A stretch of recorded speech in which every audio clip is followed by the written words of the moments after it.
আজকে আমার শ্বশুর বাড়ির দুপুরে রান্না গরুর মাংস রান্না করছে আমার যা। মাংসটা বাগার দিবে এখন, যে পেঁয়াজের মধ্যে আবার অল্প পরিমাণ সব মশলা দিয়ে এখন এই বাগারটা এই মাংসের মধ্যে ঢেলে দিবে।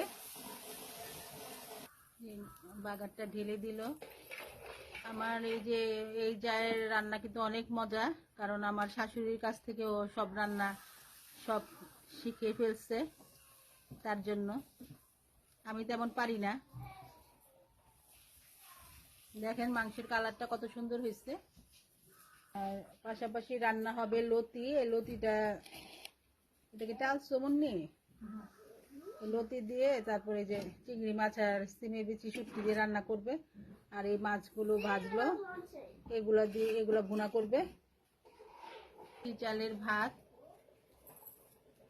সাথে মাংসের তরকারি, তারপরে গাছের সুগন্ধি লেবু, সব মিলে আসলে গ্রামের পরিবেশে খাওয়া দাওয়া সবাইকে নিয়ে আসলে অনেক ভালো লাগে।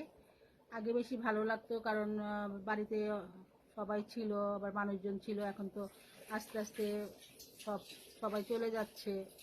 আর আমাদের মুরব্বি বলতে এখন গ্রামে তেমন কেউ নেই। আমার 2 চাচি শাশুড়ি আছে। এখন এই যে লতি তরকারি রান্না হবে।